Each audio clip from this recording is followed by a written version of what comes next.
आज के मेरे नए वीडियो में आप सभी का एक बार फिर से स्वागत है। तो वीडियो को आगे बढ़ाने से पहले मैं आपको बताना चाहती हूँ कि चैनल को सब्सक्राइब कर लो, बेल आइकन को प्रेस कर दो, वीडियो को लाइक कर देना, छोटा सा प्यारा सा कमेंट कर देना और अपने दोस्तों के साथ इस वीडियो को शेयर ज़रूर करना। तो क्लास 10th जो ओपन बोर्ड से अपना स्कूल पूरा कर रहे हैं या अपना पढ़ाई पूरा कर रहे हैं, उनके लिए ये क्वेश्चन पेपर है जो कि सब्जेक्ट जैसे कि यहाँ पर बताया जा रहा है विज्ञान साइंस का। आपका पेपर जो होगा 3 घंटे का होगा और टोटल नंबर 75 नंबर 75 मार्क्स का आपका पेपर होगा। इसमें कुछ इंस्ट्रक्शन दिए गए हैं जो कि कुछ इस प्रकार से हैं। इसके नीचे हम जैसे ही आते हैं यहाँ पर से प्रश्न पत्रों का वर्ण जो है वो शुरू होता है।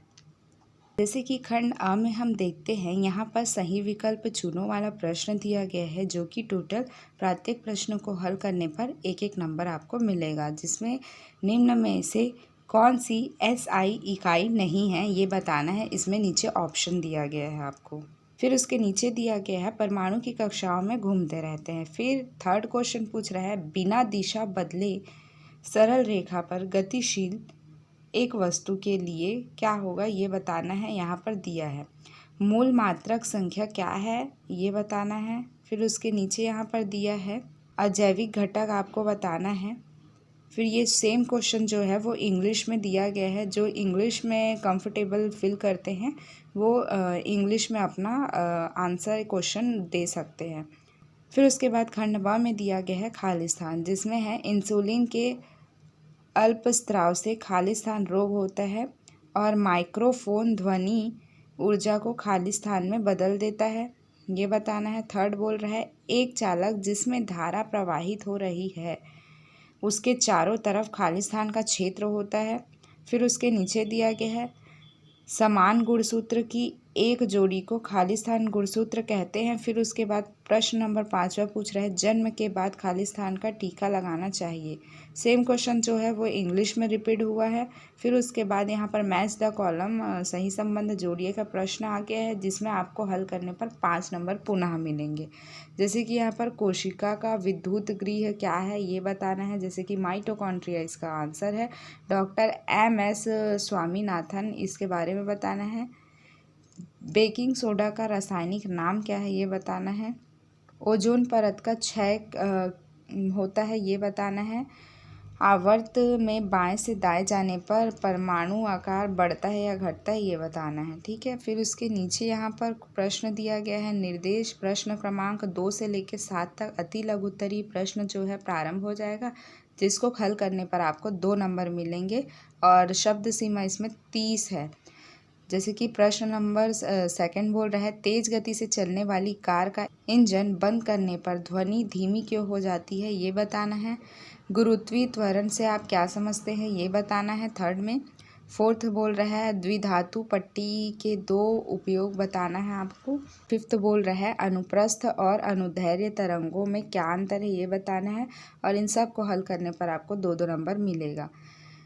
प्रश्न नंबर 6 बोल रहा है 2 वाक्यों में प्रकाश संश्लेषण शब्द को आपको स्पष्ट करना है, प्रकाश भी करना है और संश्लेषण भी करना है, जिसको हल करने पर 2 नंबर मिलेगा। हीरे का गलनांक उच्च क्यों होता है ये बताना है। फिर उसके बाद निर्देश दिया गया है प्रश्न क्रमांक 8 से लेकर 13 तक लघुत्तरीय प्रश्न प्रारंभ हो जाता है, जिसको हल करने पर 3 नंबर मिलेगा और इसमें शब्द सीमा 50 है। तो प्रश्न नंबर 8 है उसमें पूछ रहा है द्रव्यमान और पदार्थ की मात्रा में 2 अंतर आपको लिखना है। भले ही नंबर 3 का है, आप चाहे तो 3 अंतर भी लिख सकते हैं। प्रश्न नंबर 9 में बोल रहा है निम्नलिखित यौगिक के रासायनिक सूत्रों को लिखना है, जैसे कॉपर सल्फेट है, एल्यूमिनियम फ्लोराइड है, अमोनियम सल्फेट है, ये सब के रासायनिक सूत्र आपको लिखना है। सेम क्वेश्चन जो है इंग्लिश में रिपीट किया गया है और प्रश्न क्रमांक 10 है जिसमें कोई 6 उपकरणों के नाम बताना है जिसमें विद्युत मोटर का यूज़ होता है, जिसको हल करने पर टोटल 3 नंबर मिलेगा, 3 नंबर मिलेगा। फिर प्रश्न नंबर 11 बोल रहा है संतृप्त और असंतृप्त यौगिक के बीच में आपको अंतर बताना है, हल करने पर 3 नंबर मिलेगा। प्रश्न नंबर 12 पूछ रहा है पारीतंत्र क्या है। किसी पारीतंत्र के विभिन्न घटकों के नाम लिखना है, जिसको ही हम लोग इकोसिस्टम कहते हैं इंग्लिश में।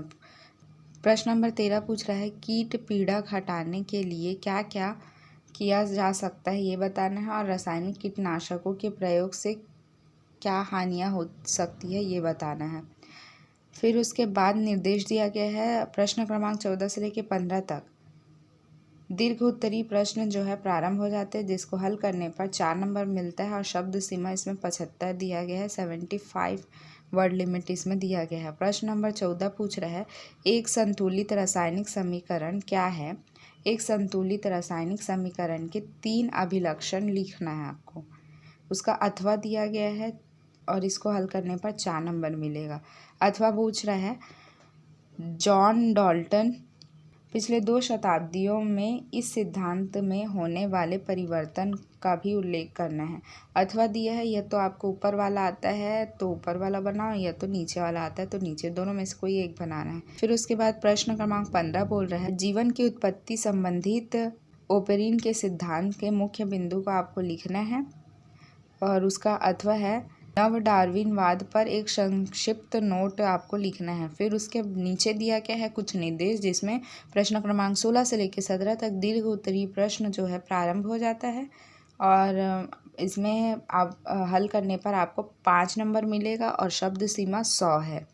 तो जैसे कि 16वां प्रश्न पूछ रहा है खाने का सोडा क्या है और इसका रासायनिक सूत्र लिखना है और इसके उपयोग भी लिखना है, तब जाके आपको 5 नंबर मिलेगा। और इसका अथवा दिया गया है वॉशिंग सोडा क्या है ये बताना है और इसका रासायनिक सूत्र भी लिखना है और इसका उपयोग भी लिखना है। प्रश्न क्रमांक 17 पूछ रहा है आप कठोर एवं मृदु जल से क्या समझते हैं ये बताना है। पानी में कठोरता के प्रकारों को स्पष्ट करना है आपको।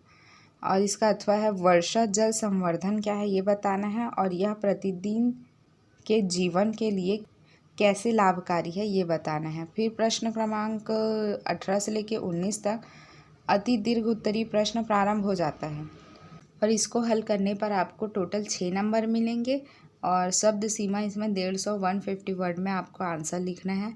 प्रश्न क्रमांक 18 पूछ रहा है ऊर्जा के किन्हीं 3 अनवीकरणीय मतलब नॉन रिन्यूएबल स्रोत सोर्स के बारे में आपको लिखना है। प्रत्येक से होने वाले एक एक लाभ को भी लिखना है, जिसको हल करने पर आपको टोटल 6 नंबर मिलेगा। फिर उसका अथवा दिया है अपने घर या कार्यालय में ऊर्जा की बचत के लिए आप क्या कदम उठा सकते हैं ये बताना है। कोई 6 पॉइंट इसमें लिख सकते हो। और प्रश्न नंबर 19 पूछ रहे हैं मानव श्वसन तंत्र का स्वच्छ नामांकित चित्र बनाना है आपको और वो चित्र बनाओगे तो उसमें नाम भी लिखना पड़ता है और जिस चित्र को बना रहे हो उस चित्र का नीचे नाम भी लिखोगे। आपको आंसर नंबर भी डालना है, उत्तर क्रमांक भी डालना है, नहीं तो नहीं डालोगे तो फिर कोई मतलब ही नहीं रहेगा आंसर लिखने का। फिर उसका अथवा दिया गया है नेफ्रॉन का स्वच्छ नामांकित चित्र बनाना है और उन भागों के नाम को भी लिखना है जहाँ मूत्र छनन होता है। तो यहाँ पर ये प्रश्न यहीं समाप्त होते हैं। टोटल क्वेश्चन इसमें आपसे पूछा जाएगा 19, जिसमें आप और ये सारे क्वेश्चन जो है आपको 3 घंटे में हल करना है, जिसको हल करने पर 75 नंबर मिलेंगे। तो इस वीडियो में केवल यही इन्फॉर्मेशन देना था। वीडियो यहाँ तक देखने के लिए थैंक यू सो मच। जाने से पहले चैनल को सब्सक्राइब कर लो, बेल आइकन प्रेस कर दो, अपने दोस्तों के साथ वीडियो को शेयर करो, वीडियो को लाइक कमेंट ज़रूर कर देना। तो मिलते हैं नेक्स्ट वीडियो में।